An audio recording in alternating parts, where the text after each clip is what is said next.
ಅಭಿ ಸಾಹಿತ್ಯಾಳಿಗೆ ಅವಳ ಮನೆಗೆ ಬಿಟ್ಟು ಬರುವುದರ ಬಗ್ಗೆ ಹೇಳಿದಾಗ ತುಂಬ ಖುಷಿಯಾಗಿದ್ದಳು. ಆದರೆ ಅಭಿಗೆ ಅವಳನ್ನು ಕಳುಹಿಸಲು ಮನಸ್ಸೇ ಇರಲಿಲ್ಲ. ಸಾಹಿತ್ಯಾಳಿಗೆ ಮದುಮಗಳನ್ನು ನೋಡುವ ಆಸೆ. ಆದರೆ ಅರುಣಾದೇವಿಯವರು ಎಲ್ಲಿ ಎದುರಾಗುವರೋ ಎಂಬ ಭಯ. ರೂಮಿಗೆ ಹೋದ ಅಭಿ ಹೊರಗೆ ಬಂದಾಗ ಅವನ ಹಿಂದೆಯೇ ಹೋಗಿ ಮದುಮಗಳನ್ನು ನೋಡಿ ಬರಬೇಕೆಂದು ಅಭಿ ಫ್ರೆಶ್ ಆಗಿ ಬರುವುದನ್ನೇ ಕಾಯುತ್ತಿದ್ದಳು. ಆದರೆ ಅಭಿ ಫ್ರೆಶ್ ಆಗಿ ಅವಳ ಕಡೆಗೂ ಗಮನ ಹರಿಸದೆ ಮಿಂಚಿನ ವೇಗದಲ್ಲಿ ಕೆಳಗೆ ಹೋಗಿ ಆಗಿತ್ತು. ಸಾಹಿತ್ಯ ಸಪ್ಪೆ ಮೊರೆ ಹಾಕಿ ಸುಮ್ಮನೆ ತನ್ನ ರೂಮಿಗೆ ಬಂದು ಕುಳಿತಳು. ಮನೆಯಲ್ಲಿ ಸದ್ದುಗದ್ದಲ ಜೋರಾಗೇ ಇತ್ತು. ಎಲ್ಲರ ಮುಖದಲ್ಲೂ ಆಯಾಸವಿತ್ತು.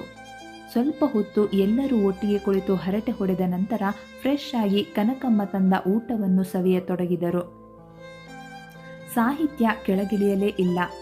ಅಭಿ ಊಟ ಮುಗಿಸಿ ಕನಕಮ್ಮನ ಬಳಿ ಸಾಹಿತ್ಯಾಳಿಗೆ ಊಟ ಕೊಡುವಂತೆ ಹೇಳಿ ರೂಮಿಗೆ ಹೋಗಿ ಮಂಚಕ್ಕೆ ಒರಗಿದ. ಎಷ್ಟೇ ಬೇಡವೆಂದರೂ ಕಣ್ಣುಗಳು ಸಾಹಿತ್ಯಾಳನ್ನು ನೋಡಬೇಕೆಂದು ಹಠ ಹಿಡಿದಿದ್ದವು. ಮೆಲ್ಲನೆ ಎದ್ದು ಸಾಹಿತ್ಯಾಳ ರೂಮಿನ ಬಳಿ ಬಂದಾಗ ಬಾಗಿಲು ಮುಚ್ಚಿತ್ತು. ಒಳಗಡೆಯಿಂದ ನಗು ಕೇಳಿಸುತ್ತಿತ್ತು. ಆಶ್ಚರ್ಯವಾಯಿತು ಅವನಿಗೆ. ಮೆಲ್ಲಗೆ ಕಿಟಕಿಯ ಪರದೆ ಸರಿಸಿ ಒಳಗೆ ಇಣುಕಿದ. ಸಾಹಿತ್ಯ ಕನಕಮ್ಮನ ಪಕ್ಕದಲ್ಲಿ ಕುಳಿತು ನಗುತ್ತಿದ್ದಳು. ಮೊದಲ ಬಾರಿಗೆ ಅವಳು ಮನ ಬಿಚ್ಚಿ ನಗುತ್ತಿರುವುದನ್ನು ಕಂಡಿದ್ದ. ಎಷ್ಟು ಸ್ವಚ್ಛಂದ ನಗು ಅವಳದು. ದಿನಾ ಹೀಗೆ ನಗುತ್ತಿದ್ದರೆ ಎಂದು ಎದೆಯ ಮೇಲೆ ಕೈಯಿಟ್ಟುಕೊಂಡ. ಅವನಿಗೂ ತಿಳಿಯದಂತೆ ಅವನ ಮುಖದಲ್ಲೂ ಮಂದಹಾಸ. ಅದೆಷ್ಟೊತ್ತು ಹಾಗೆ ಮೈಮರೆತು ನಿಂತಿದ್ದನೋ ವಾಸ್ತವಕ್ಕೆ ಬಂದಾಗ ಕನಕಮ್ಮ ಅವಳಿಗೆ ಹೊದಿಕೆ ಹೊದಿಸಿ ಹೊರಬರುತ್ತಿದ್ದರು.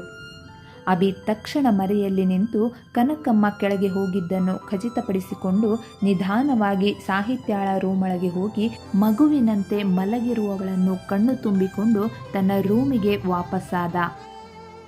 ಆ್ಯಶ್ ಮತ್ತು ಸಹನಾಳಿಗೆ ಸಿದ್ಧಪಡಿಸಿದ ರೂಮಿನಲ್ಲಿ ಆ್ಯಶ್ ತನ್ನ ಮಡದಿಗಾಗಿ ಕಾಯುತ್ತಾ ಕುಳಿತಿದ್ದ. ಅರುಣಾದೇವಿಯವರು ತುಂಬು ಮನಸ್ಸಿನಿಂದ ಸಹನಾಳ ಬಳಿ ಹಾಲು ಕೊಟ್ಟು ರೂಮಿಗೆ ಕಳುಹಿಸಿದರು. ಒಬ್ಬ ಮಗನ ಮದುವೆ ಯಾವುದೇ ವಿಘ್ನವಿಲ್ಲದೆ ನಡೆದು ಹೋಯಿತು. ಇನ್ನು ಅಭಿ ಮತ್ತು ನೇಹಾಳ ಮದುವೆ ನಡೆದರೆ ಈ ಜೀವ ಸಾರ್ಥಕ ಎಂದು ಮನದಲ್ಲೇ ನೆನೆದು ತನ್ನ ರೂಮಿನೊಳಗೆ ಹೆಜ್ಜೆ ಹಾಕಿದರು. ಸಹನಾ ರೂಮಿಗೆ ಬರುವಾಗಲೇ ಆ್ಯಶ್ ಓಡಿ ಹೋಗಿ ಬಾಗಿಲು ಹಾಕಿದ. ಸಹನಾ ತನ್ನ ಕೈಯಲ್ಲಿದ್ದ ಲೋಟವನ್ನು ಅಲ್ಲೇ ಟೇಬಲ್ ಮೇಲಿಟ್ಟು, ಆ್ಯಶ್, ನನಗೆ ತುಂಬ ಸುಸ್ತಾಗಿದೆ, ನಾನು ಮಲ್ಕೋಬೇಕು ಎಂದು ಅವನಿಗೆ ಬೆನ್ನು ಮಾಡಿ ಮಲಗಿದಳು. ನಿರಾಸೆಯಾಯಿತು ಅಭಿಲಾಷ್ಗೆ. ಪಾಪ, ನೆನ್ನೆಯಿಂದ ಸ್ವಲ್ಪನೂ ಬಿಡುವಿಲ್ಲ ನನ್ನ ಬೇಬಿಗೆ, ಆರಾಮಾಗಿ ಮಲ್ಕೋ ಚಿನ್ನ ಎಂದು ಅವಳ ತಲೆ ಸವರುತ್ತಾ ತನಗೆ ತಾನೇ ಸಮಾಧಾನ ತಂದುಕೊಂಡು ಅವಳ ಪಕ್ಕದಲ್ಲಿ ಮಲಗಿದ. ಮರುದಿನ ಜಾಗಿಂಗ್ ಮುಗಿಸಿ ಬಂದವನೇ ಸಾಹಿತ್ಯಾಳ ಬಳಿ ಬೇಗ ರೆಡಿಯಾಗುವಂತೆ ಹೇಳಿದ ಅಭಿ. ಆಫೀಸಿಗೆ ಹೋಗುವಾಗ ಹಾಗೆ ದಾರಿಯಲ್ಲಿ ಅವಳನ್ನು ಅವಳ ಮನೆಗೆ ಬಿಟ್ಟು ಹೋಗುವ ಉದ್ದೇಶದಿಂದ. ಸಾಹಿತ್ಯ 2 ನಿಮಿಷದಲ್ಲಿ ರೆಡಿಯಾಗಿ ಕುಳಿತಿದ್ದಳು. ಅಭಿಗೆ ಮನಸ್ಸೆಲ್ಲ ಕಳವಳ. ಆದರೂ ತೋರ್ಗಡದೆ ಅವಳನ್ನು ಕರೆದುಕೊಂಡು ಹೊರಟಿದ್ದ. ಸದ್ಯ ಪೀಡೆ ತೊಲಗಿತಲ್ಲ ಎಂದು ಅರುಣಾದೇವಿಯವರು ತುಟಿಯಂಚಲಿ ನಕ್ಕರೆ ಕನಕಮ್ಮ ಅತ್ತೇ ಬಿಟ್ಟಿದ್ದರು.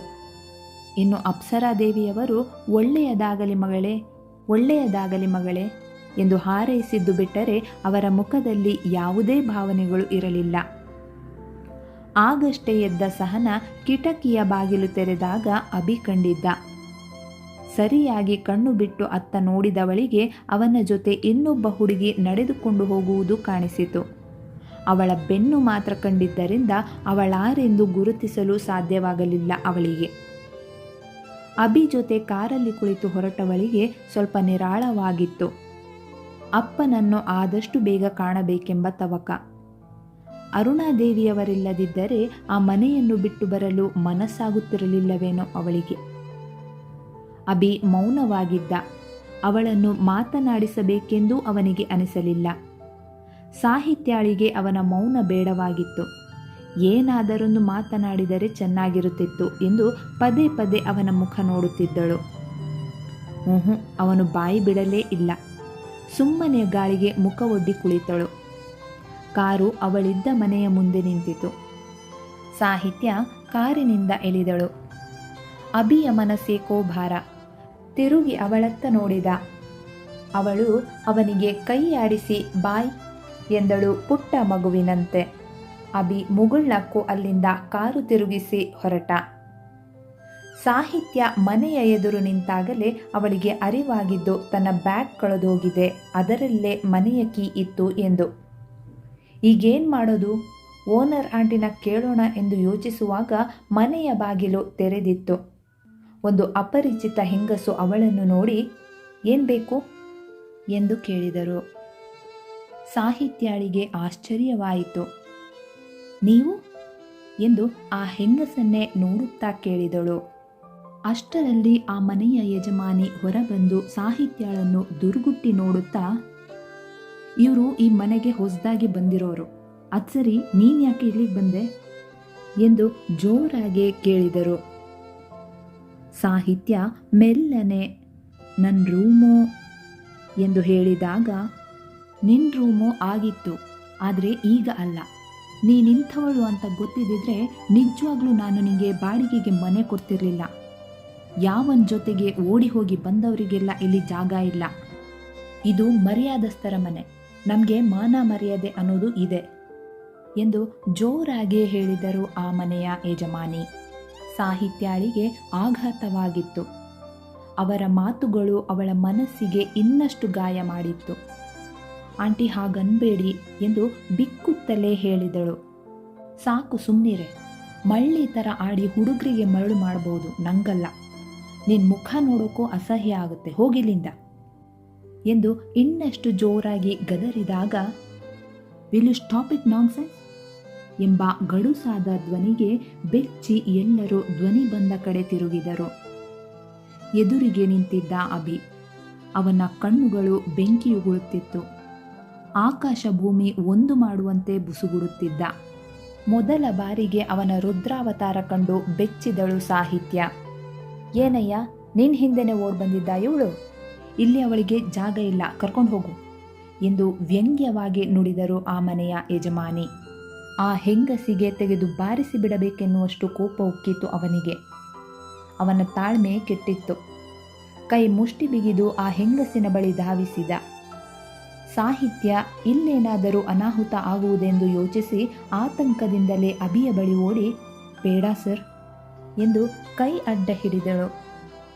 ಅಭಿ ಅವಳನ್ನು ಕಂಡು ವ್ಯಂಗ್ಯವಾದ ನಗೆಯೊಂದಿಗೆ, ನಾನು ಹೆಂಗಸರ ಮೇಲೆ ಕೈ ಮಾಡುವಷ್ಟು ಕೆಟ್ಟವನಲ್ಲ ಸತ್ಯ ಎಂದಾಗ ತನ್ನ ಕೈ ಕೆಳಗಿಳಿಸಿದಳು ಸಾಹಿತ್ಯ. ಹೋಗಯ್ಯ ಹೋಗು, ಆ ಹುಡುಗಿ ಮೇಲೆ ಅಷ್ಟು ಕನಿಕರ ಇದ್ರೆ ನೀನೇ ಕರ್ಕೊಂಡು ಹೋಗು, ಇಲ್ಲಿ ಬಂದು ಗಲಾಟೆ ಮಾಡಿ ನಮ್ಮ ಮರ್ಯಾದೆಯನ್ನು ಕಳಿಬೇಡ ಎಂದು ಜೋರಾಗಿ ಹೇಳಿತು ಆ ಹೆಂಗಸು. ಅಭಿ ಅವಳನ್ನು ದಾಟಿ ಮುಂದೆ ಹೋಗುತ್ತಿದ್ದವನ ಕೈ ಹಿಡಿದೆಳೆದಳು ಸಾಹಿತ್ಯ. ಕೋಪದಿಂದಲೇ ಕೈ ಬಿಡು ಎಂದು ಸನ್ನೆ ಮಾಡಿದ ಆತ. ದಯವಿಟ್ಟು ಬೇಡಿ ಸರ್, ನೀವೇನು ಹೇಳಬೇಡಿ, ನಿಮ್ಮ ದಮ್ಮಯ್ಯ ಅಂತೀನಿ, ಬನ್ನಿ ಸರ್ ಎಂದು ಅಂಗಲಾಚಿ ಬೇಡಿಕೊಳ್ಳುತ್ತಲೇ ತಲೆ ಸುತ್ತಿ ಕೆಳಗೆ ಬೀಳುವಷ್ಟರಲ್ಲಿ ಹಿಡಿದ ಅಭಿ. ಆಹಾ, ಈ ನಾಟಕ ಎಲ್ಲ ಸಾಕಮ್ಮಣ್ಣಿ, ಹೋಗಿ ಹೋಗಿ ಮತ್ತೆ ಈ ಕಡೆ ಬರಬೇಡಿ ಎಂದು ಮನೆಯೊಳಗೋಗಿ ಬಾಗಿಲು ಹಾಕಿಕೊಂಡರು ಆ ಯಜಮಾನಿ. ನಾಚಿಕೆ ಆಗೋಲ್ವೇನ್ರಿ ಈ ರೀತಿಯೆಲ್ಲ ಮಾತಾಡೋಕ್ಕೆ ಎಂದು ಹಲ್ಲು ಕಚ್ಚಿ ಹೇಳಿ ಸಾಹಿತ್ಯಾಳಡೆ ಗಮನ ಹರಿಸುತ್ತಾ, ಸತ್ಯ ಸತ್ಯ ಎಂದು ಕೆನ್ನೆ ತಟ್ಟಿ ಎಬ್ಬಿಸತೊಡಗಿದ್ದ ಅಭಿ. ಎಚ್ಚರವಾಗಲಿಲ್ಲ ಆಕೆಗೆ. ಅವನ ಕಣ್ಣಲ್ಲಿ ನೀರು ಹನಿಗೂಡಿತು. ಅವಳನ್ನು ಎತ್ತಿಕೊಂಡು ಕಾರಲ್ಲಿ ಕೂರಿಸಿ ನೀರಿನ ಬಾಟಲ್ ತೆಗೆದು ಮುಖಕ್ಕೆ ಚಿಮುಕಿಸಿದ. ಮೆಲ್ಲನೆ ಕಣ್ಣು ಬಿಟ್ಟಳು ಸಾಹಿತ್ಯ. ಜೀವ ಬಂದ ಹಾಗಾಯಿತು ಅಭಿಗೆ. ಸಾಹಿತ್ಯಾಳ ಕಣ್ಣುಗಳಲ್ಲಿ ಧಾರಾಕಾರವಾಗಿ ನೀರು ಹರಿಯುತ್ತಿತ್ತು. ಅಭಿಗೆ ಅವಳ ನೋವು ಸಹಿಸಲಾಗಲಿಲ್ಲ. ಅವಳನ್ನು ತನ್ನೆದೆಗೆ ಒತ್ತಿಕೊಂಡು ಸಮಾಧಾನ ಮಾಡತೊಡಗಿದ. ಸಾಹಿತ್ಯ ತನ್ನೆಲ್ಲ ದುಃಖವನ್ನು ಹೊರಹಾಕಿ ಅಭಿಯನ್ನು ಗಟ್ಟಿಯಾಗಿ ಹಿಡಿದು ಅತ್ತಳು. ಅವಳ ಅಳುವನ್ನು ತಡೆಯಲಿಲ್ಲ ಅವನು. ಆ ಹೆಂಗಸು ಆಡಿದ ಮಾತುಗಳನ್ನು ಯಾರು ತಾನೇ ಸಹಿಸಾರು? ಅಭಿಗೆ ಹೃದಯ ಹಿಂಡಿದ ಅನುಭವ. ಅವನೇ ತಾನೇ ಅವಳನ್ನು ಕರೆದುಕೊಂಡು ಹೋಗಿದ್ದು. ಇಷ್ಟು ದಿನಗಳ ಕಾಲ ಒಂದು ಹುಡುಗಿ ನಾಪತ್ತೆಯಾಗಿದ್ದಾಳೆ ಎಂದರೆ ಇಂತಹ ಅನುಮಾನಗಳು ಬರುವುದು ಸಹಜ ಅಲ್ಲವೇ? ಇದರ ಬಗ್ಗೆ ನನಗೇಕೆ ಹೊಳೆಯಲಿಲ್ಲ? ಪಾಪ ಅವರ ಮನೆಯಲ್ಲಿ ಇನ್ನೆಂತಹ ಪರಿಸ್ಥಿತಿ ಇರಬಹುದು ಎಂದು ಯೋಚಿಸುವಾಗ ದಿಗಿಲಾಯಿತು ಅವನಿಗೆ. ಸಾಹಿತ್ಯ ಅತ್ತು ಮನಸ್ಸು ಸ್ವಲ್ಪ ಹಗುರಾದ ಬಳಿಕ ತನ್ನ ಹಿಡಿತ ಸಡಿಲಿಸಿ, ಕ್ಷಮಿಸಿ ಸರ್ ಎಂದು ತಲೆ ತಗ್ಗಿಸಿ ಬಿಕ್ಕಳಿಸುತ್ತಲೇ ಸೀಟಿಗೊರಗಿ ಕುಳಿತಳು. ನಿಂದು ತಪ್ಪಿಲ್ಲವೆಂದ ಮೇಲೆ ಅದನ್ನು ಸರಿ ಮಾಡಲು ಅವಕಾಶವೇ ಕೊಡಲಿಲ್ಲವಲ್ಲ ಸತ್ಯ. ತನ್ನದು ತಪ್ಪಿಲ್ಲ ಎಂದರೆ ಎದುರಾಡುವುದರಲ್ಲಿ ಯಾವ ತಪ್ಪಿದೆ ಎಂದು ಮೃದುವಾಗಿ ಹೇಳಿದ ಅಭಿ. ಸರ್, ನಾನು ಏನು ಅನ್ನುವುದು ನನ್ನ ಆತ್ಮಕ್ಕೆ ತಿಳಿದಿದೆ, ಅಷ್ಟು ಸಾಕು. ಅವರಿಗೆ ನಾನು ತಪ್ಪು ಮಾಡಿಲ್ಲ ಎಂದು ತಿಳಿಸುವ ಅವಶ್ಯಕತೆ ನನಗಿಲ್ಲ ಎಂದು ದೃಢವಾಗಿ ಹೇಳಿದಳು ಕಣ್ಣೀರು ಒರೆಸುತ್ತಾ. ಆಶ್ಚರ್ಯವಾಯಿತು ಅಭಿಗೆ. ಮತ್ತೆ ಈ ಅಳು ಯಾಕೆ ಎಂದು ಪ್ರಶ್ನಿಸಿದಾಗ, ನನ್ನದು ಪುಟ್ಟ ಹೃದಯ ಸರ್, ಅಲ್ಲಿ ತುಂಬ ನೋವನ್ನು ಶೇಖರಿಸಿಡಲು ಸಾಧ್ಯವಿಲ್ಲವಲ್ಲ, ಅದಕ್ಕೆ ಎಲ್ಲ ಹೊರಹಾಕಿದೆ ಎಂದು ಎತ್ತಲು ನೋಡುತ್ತಾ ಹೇಳಿದಳು ಸಾಹಿತ್ಯ. ಅರ್ಥವಾಗಲಿಲ್ಲ ಅವನಿಗೆ. ಸುಮ್ಮನೆ ಗಾಡಿ ಓಡಿಸಿದ.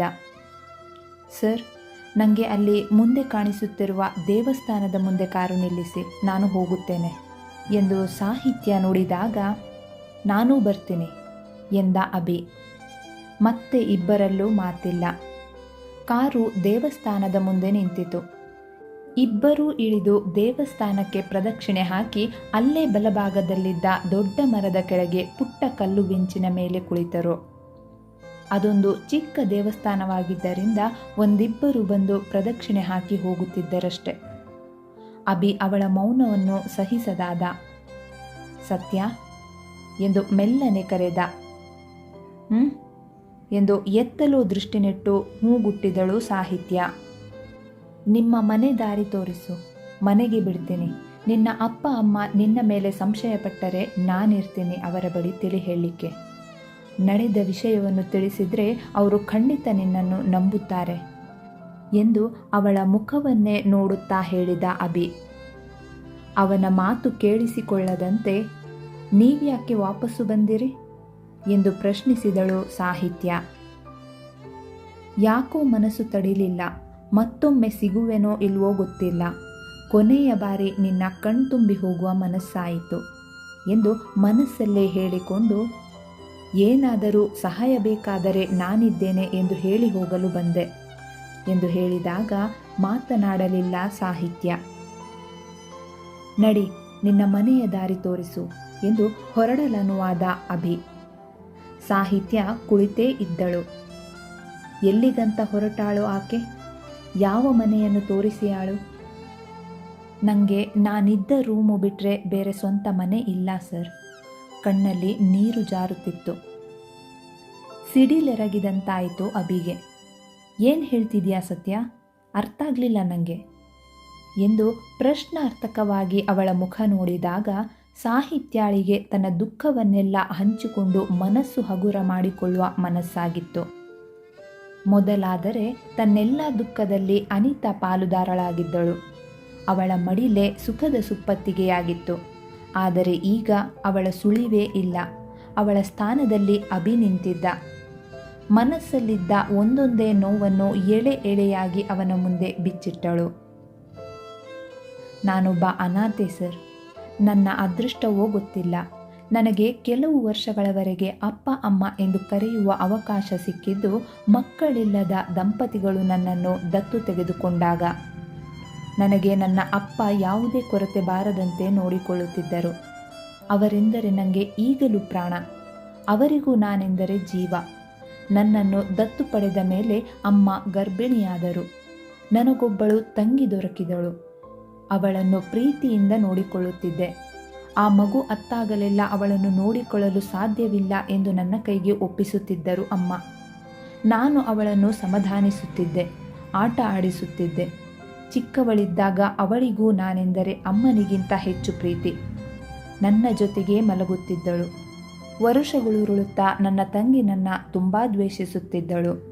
ನಾನು ಅವಳನ್ನು ಮುದ್ದಿಸಿದಷ್ಟು ಮುಖ ಸಿಂಡರಿಸಿ ದೂರ ಸಾಗುತ್ತಿದ್ದಳು.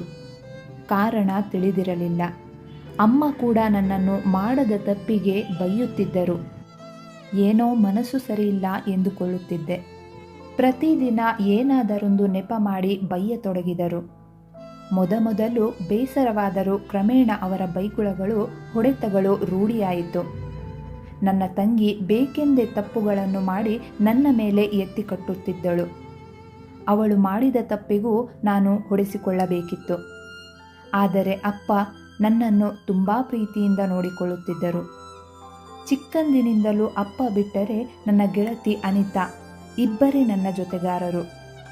ಅವರಿಬ್ಬರ ಪ್ರೀತಿ ನನ್ನ ನೋವನ್ನು ಮರೆಸುತ್ತಿತ್ತು. ಆದರೆ ಅದೊಂದು ದಿನ ನನ್ನ ತಂಗಿಗೆ ಕಾಲೇಜಿನಲ್ಲಿದ್ದ ಪೋಲಿ ಹುಡುಗರ ಜೊತೆ ಸೇರಬೇಡ ಎಂದೆ. ಅದೇ ನಾನು ಮಾಡಿದ ದೊಡ್ಡ ತಪ್ಪು ಅನಿಸುತ್ತದೆ. ಮನೆಯಿಂದ ಹೊರ ಹೋಗು ಎಂದರು ಅಮ್ಮ. ಅವಳ ಧ್ವನಿ ಗದ್ಗದಿತವಾಗಿತ್ತು. ಮುಂದೆ ಮಾತನಾಡಲು ಸಾಧ್ಯವಾಗುತ್ತಿರಲಿಲ್ಲ. ಆದರೂ ಸಾವರಿಸಿಕೊಂಡು ಮಾತು ಮುಂದುವರಿಸಿದಳು. ನನ್ನನ್ನು ಮನೆಯಿಂದ ಹೊರ ಹೋಗಲು ಹೇಳಿದ್ರು ಸರ್ ನನ್ನ ಅಮ್ಮ. ನಾನು ನನ್ನ ತಂಗಿಯ ಒಳ್ಳೆಯದಕ್ಕಾಗಿ ಹೇಳಿದ್ದು ಕಣಮ್ಮ ಎಂದು ಬೇಡಿದೆ. ಆಗಲೇ ತಿಳಿದದ್ದು ಸರ್ ನನಗೆ ನಾನೊಬ್ಬ ಅನಾಥೆ ಅಂತ. ಅಮ್ಮನ ಬಾಯಿಂದಾನೇ ನಾನೊಬ್ಬ ಅನಾಥೆ ಅಂತ ತಿಳಿದದ್ದು. ಆಗಲೇ ಗೊತ್ತಾಗಿದ್ದು ಸರ್ ನನ್ನ ತಂಗಿ ನನ್ನನ್ನು ಯಾಕೆ ದ್ವೇಷಿಸಿದಳು, ಅಮ್ಮ ವಿನಾಕಾರಣ ಯಾಕೆ ಬೈಯುತ್ತಿದ್ದರು ಎಂದು. ನಾನೊಬ್ಬ ಅನಾಥೆ ಅನ್ನೋ ವಿಷಯ ನನಗೆ ತಿಳಿಯಬಾರದೆಂದು ಅಪ್ಪ ಅಂದುಕೊಂಡಿದ್ದರೇನೋ. ಆದರೆ ಅವರು ಬರುವ ಮೊದಲೇ ತಿಳಿದು ಹೋಯಿತು. ಅಪ್ಪ ಬಂದು ಅಮ್ಮನಿಗೆ ಹೊಡೆದರು. ನನ್ನಿಂದಾಗಿ ಇಬ್ಬರ ನಡುವೆ ದೊಡ್ಡ ಜಗಳವೇ ಆಯಿತು. ಕೊನೆಗೆ ನಾನೇ ಅವರನ್ನು ತಡೆದು ಮನೆ ಬಿಟ್ಟು ಬರುವ ನಿರ್ಧಾರ ಮಾಡಿದೆ ಸರ್. ಅಷ್ಟು ಚೆನ್ನಾಗಿದ್ದ ಸಂಸಾರ ನನ್ನಿಂದ ದೂರಾಗುವುದು ನನಗಿಷ್ಟವಿರಲಿಲ್ಲ. ಅವರು ಚೆನ್ನಾಗಿರಲಿ ಎಂದು ಅಪ್ಪ ನನ್ನನ್ನು ತಡೆದರೂ ಕೇಳದೆ ಮನೆ ಬಿಟ್ಟು ಬಂದೆ. ನನಗೆ ನನ್ನ ಜೀವದ ಗೆಳತಿ ಅನಿತಾ ಜೊತೆಯಾದಳು. ಅವರ ಮನೆಯಲ್ಲಿ ಕಾಡಿ ಬೇಡಿ ಅವಳು ನನ್ನ ಜೊತೆ ಈ ಊರಿಗೆ ಬಂದಳು. ನನಗೆ ಆತ್ಮವಿಶ್ವಾಸ ತುಂಬಿದಳು. ಅವಳ ಮೂಲಕ ಅಪ್ಪ ನನ್ನನ್ನು ಭೇಟಿ ಮಾಡಿ ವಾಪಸ್ಸು ಮನೆಗೆ ಬರುವಂತೆ ಕೇಳಿಕೊಂಡರು. ಆದರೆ ಅಮ್ಮನ ಹಠ ಗೊತ್ತಿದ್ದ ನನಗೆ ಅವರ ಜೊತೆ ಮನೆಗೆ ಹೋಗಲು ಒಪ್ಪಲಿಲ್ಲ. ನಾನು ಮನೆ ಬಿಟ್ಟು ಬಂದ ಮೇಲೆ ಅಮ್ಮನ ಜೊತೆ ಮಾತು ಬಿಟ್ಟಿದ್ದರಂತೆ. ಅದಕ್ಕೆ ಅಪ್ಪನ ಬಳಿ ಅಮ್ಮನಿಗೆ ನೋಯಿಸಬಾರದೆಂದು ಮಾತು ತೆಗೆದುಕೊಂಡೆ. ಅವರು ನನ್ನ ಮಾತಿಗೆ ಕಟ್ಟುಬಿದ್ದು ಅಮ್ಮನ ಜೊತೆ ಮಾತನಾಡತೊಡಗಿದರು. ಅಪ್ಪ ಆಗಾಗ ನನ್ನನ್ನು ಭೇಟಿ ಮಾಡುತ್ತಿದ್ದರು ಅಮ್ಮನಿಗೆ ತಿಳಿಯದ ಹಾಗೆ. ನನಗೋಸ್ಕರ ಬೇರೆಯದೇ ನಂಬರ್ನಿಂದ ಕಾಲ್ ಮಾಡಿ ಮಾತನಾಡುತ್ತಿದ್ದರು. ನಾನು ಅನಿತಾಳ ಜೊತೆ ಆರಾಮಾಗಿದ್ದೆ. ಆದರೆ ಸ್ವಲ್ಪ ದಿನದ ಹಿಂದೆ ಅನಿತಾ ಊರಿಗೆಂದು ಹೋದವಳು ವಾಪಸ್ಸು ಬರಲೇ ಇಲ್ಲ. ಫೋನ್ ಕೂಡ ಮಾಡಲಿಲ್ಲ. ಅದಾದ ಮೇಲೆ ಅಪ್ಪ ನನ್ನ ಮದುವೆ ಮಾಡಿಸುವ ಆಸೆಯನ್ನು ನನ್ನ ಮುಂದೆ ಪ್ರಸ್ತಾಪಿಸಿದಾಗ ಅವರ ಆಸೆಯನ್ನು ನಿರಾಕರಿಸಲಾಗಲಿಲ್ಲ. ಒಪ್ಪಿಗೆ ಸೂಚಿಸಿದೆ. ಮದುವೆಗೆ 1 ವಾರದ ಮೊದಲು ನಡೆದ ಘಟನೆ ನಿಮಗೆ ಗೊತ್ತೇ ಇದೆ ಅಲ್ವಾ ಸರ್? ಅದೇಕೋ ಆಫೀಸಿನಲ್ಲಿ ಕೊನೆಯ ದಿನ ಕೆಲಸ ಮುಗಿಸಿ ಬರುವಾಗ ತಡವಾಗಿತ್ತು. ಆಗಲೇ ಅವರು ನನ್ನನ್ನು ಎಳೆದುಕೊಂಡು ಹೋಗಿದ್ದು. ನೀವಿರದಿದ್ದರೆ ನಾನು ಈಗಾಗಲೇ ಎಂದಾಗ ಮುಂದಿನ ಮಾತನ್ನು ತಡೆದ ಅಭಿ ಹೇಳಬೇಡ ಎಂದು ತಲೆ ಅಲ್ಲಾಡಿಸಿದ. ವಿಷಾದವಾದ ನಗೆಯೊಂದಿಗೆ ಮಾತು ಮುಂದುವರಿಸಿದಳು ಸಾಹಿತ್ಯ. ಆ ಘಟನೆಯಿಂದ ನನ್ನ ಬ್ಯಾಗ್, ಮೊಬೈಲ್ ಎಲ್ಲ ಕಳೆದುಕೊಂಡೆ. ಅಪ್ಪನನ್ನು ಭೇಟಿಯಾಗಲು ಸಾಧ್ಯವಿಲ್ಲವಂತಾಯಿತು. ಪಾಪ ಅವರು ಎಷ್ಟು ನೊಂದಿದ್ದಾರೋ. ಕ್ಷಣಕಾಲ ಮೌನ ವಹಿಸಿದಳು. ನಂತರ ದೀರ್ಘವಾದ ನಿಟ್ಟುಸಿರು ಹೊರಬಿಟ್ಟು, ಇಷ್ಟೇ ಸರ್ ನನ್ನ ಇಲ್ಲಿಯವರೆಗಿನ ಜೀವನ. ಇಂಟ್ರೆಸ್ಟಿಂಗ್ ಅಲ್ವಾ ಎಂದು ನೋವಿನ ನಗೆ ನಕ್ಕಳು ಸಾಹಿತ್ಯ. ಅಭಿಗೆ ಅವಳ ಪ್ರತಿಯೊಂದು ಮಾತುಗಳನ್ನು ಕೇಳಿ ದಿಗ್ಭ್ರಾಂತನಾಗಿ ಕುಳಿತಿದ್ದ. ಅವನಿಗೆ ಹೇಗೆ ಅವಳನ್ನು ಸಮಾಧಾನಿಸಬೇಕೆಂದು ತಿಳಿಯಲಿಲ್ಲ. ಅವನಿಗೂ ಗೊತ್ತು, ಒಬ್ಬ ಹೆಣ್ಣು ಮನೆಯಿಂದ ಒಬ್ಬಂಟಿಯಾಗಿ ಹೊರಬಂದರೆ ಎಷ್ಟೆಲ್ಲ ಕಷ್ಟಗಳನ್ನು ಎದುರಿಸಬೇಕಾಗುತ್ತದೆಂದು. ಅಂತಹದರಲ್ಲಿ ಸಾಹಿತ್ಯ ಏನೂ ತಪ್ಪು ಮಾಡದೆ ಮನೆಯಿಂದ ಹೊರಹಾಕಲ್ಪಟ್ಟವಳು. ಅವಳ ನೋವು ಹೇಳತೀರದು. ಅಷ್ಟೊಂದು ಕಷ್ಟಗಳನ್ನು ಎದುರಿಸಿದವಳ ಬಗ್ಗೆ ಹೆಮ್ಮೆ ಅನಿಸಿತು ಅವನಿಗೆ. ಅವಳನ್ನು ತನ್ನ ಎದೆಗೆ ಆನಿಸಿಕೊಂಡ. ಸತ್ಯ, ನಾನಿದ್ದೇನೆ ನಿನ್ನ ಜೊತೆ ಎಂದು. ಅಷ್ಟೇ ಸಾಕಿತ್ತು ಆ ಪುಟ್ಟ ಜೀವಕ್ಕೆ. ಕಣ್ಣು ಮುಚ್ಚಿಕೊಂಡಳು. ಮನಸ್ಸು ತುಂಬ ಹಗುರಾಗಿತ್ತು. ತಕ್ಷಣ ಕಣ್ಣು ತೆರೆದವಳು ಅವನಿಂದ ಬಿಡಿಸಿಕೊಂಡು, ಸರ್ ನೀವು ಆಫೀಸಿಗೆ ಹೋಗಬೇಕಿತ್ತಲ್ವಾ? ಟೈಮ್ ಆಯಿತು ಸರ್, ನೀವು ಹೊರಡಿ ಎಂದು ಹೇಳಿದಾಗ, ನಿನ್ನ ಬಿಟ್ಟು ಆಫೀಸಿಗೆ ಹೋಗುವ ಮನಸ್ಸು ನನಗಿಲ್ಲ ಸತ್ಯ. ಇವತ್ತು ದಿನಪೂರ್ತಿ ನಿನ್ನ ಜೊತೆಗೆ ಇರಬೇಕೆಂದೆನಿಸುತ್ತಿದೆ ಎಂದು ಮನಸ್ಸು ಹೇಳಿತು. ಮುಗುಳ್ನಕ್ಕು ಸುಮ್ಮನಾದ. ಅವಳು ಅವನನ್ನೇ ನೋಡುತ್ತಿದ್ದಳು, ಏನಾದರೂ ಹೇಳುವನೆಂದು. ಸರ್, ಆಫೀಸಿಗೆ ಟೈಮ್ ಆಯಿತು ಅಂದೆ, ಮತ್ತೆ ಹೇಳಿದಳು ಅವನಿಂದ ಉತ್ತರ ಸಿಗದಿದ್ದಾಗ. ಹೋಗುವ ಮೂಡಿಲ್ಲ ಎಂದಷ್ಟೇ ಹೇಳಿ ಸುಮ್ಮನಾದ ಆತ. ತಕ್ಷಣ ಸಾಗರ್ ನೆನಪಾದ. ಅವನ ಮುಖ ಚಿಕ್ಕದಾಯಿತು. ಸಾಹಿತ್ಯಾಳ ಮುಖ ನೋಡಿದ. ಅವಳು ಮುಂದೇನು ಮಾಡಬೇಕೆಂದು ಯೋಚಿಸುತ್ತಿದ್ದಳು. ಸತ್ಯ, ಒಂದು ಮಾತು ಕೇಳಲಾ ಎಂದು ಕೇಳಿದ ಅಭಿ. ಕೇಳಿ ಎಂದು ಅವನ ಮುಖ ನೋಡಿದಳು ಸಾಹಿತ್ಯ. ಸಾಗರ್ ನಿಂಗೆ ಹೇಗೆ ಪರಿಚಯ ಎಂದು ಪ್ರಶ್ನಿಸಿದ. ಅವರು ನನ್ನ ಫ್ರೆಂಡು. ಪಾಪ ಅನಿತಾ ಸಾಗರ್ನನ್ನು ತುಂಬ ಇಷ್ಟಪಟ್ಟಿದ್ದಳು. ಈ ವಿಷಯ ಸಾಗರ್ ಅವರಿಗೂ ಗೊತ್ತಿಲ್ಲ. ಅವರಿಗೆ ಹೀಗಾಗಿದೆ ಅಂತ ಗೊತ್ತಾದರೆ ತುಂಬ ಬೇಜಾರು ಮಾಡ್ಕೋತಾಳೆ ಎಂದು ಹೇಳುವಾಗ ಅವಳ ಮುಖ ಇನ್ನಷ್ಟು ಚಿಕ್ಕದಾಯಿತು. ಆದರೆ ಅಭಿಯ ಮುಖದಲ್ಲಿ ಒಂದು ಕ್ಷಣ ಮಂದಹಾಸ ಮೂಡಿಮರೆಯಾಯಿತು. ಇನ್ನೊಂದು ಕ್ಷಣದಲ್ಲಿ ಅವನ ಮುಖ ಕಪ್ಪಿಟ್ಟಿತು. ಅಂದರೆ ಸತ್ಯ ಸಾಗರ್ನನ್ನು ಇಷ್ಟಪಡಲಿಲ್ಲ. ಶ್ರೀಕಾಂತ್ ಜೊತೆ ಮದುವೆ ಆಗಬೇಕಿದ್ದವಳು ನನ್ನ ಕೈಯಾರೆ ಮದುವೆ ನಿಲ್ಲಿಸಿದೆ. ಈ ವಿಷಯ ತಿಳಿದರೆ ನನ್ನ ಮೇಲೆ ಅಸಹ್ಯ ಪಡುವುದರಲ್ಲಿ ತಪ್ಪಿಲ್ಲ. ಓಹ್, ಇದೇನು ಮಾಡಿದೆ ನಾನು ಎಂದು ಯೋಚಿಸುವಾಗ ಅವನೆದೆ ಢವಗುಟ್ಟುತ್ತಿತ್ತು. ಮುಂದೇನು ಮಾಡಬೇಕೆಂದು ತೋಚಲಿಲ್ಲ ಅವನಿಗೆ. ತಲೆಯ ಮೇಲೆ ಕೈ ಹೊತ್ತು ಕುಳಿತ. ಮುಂದುವರೆಯುವುದು.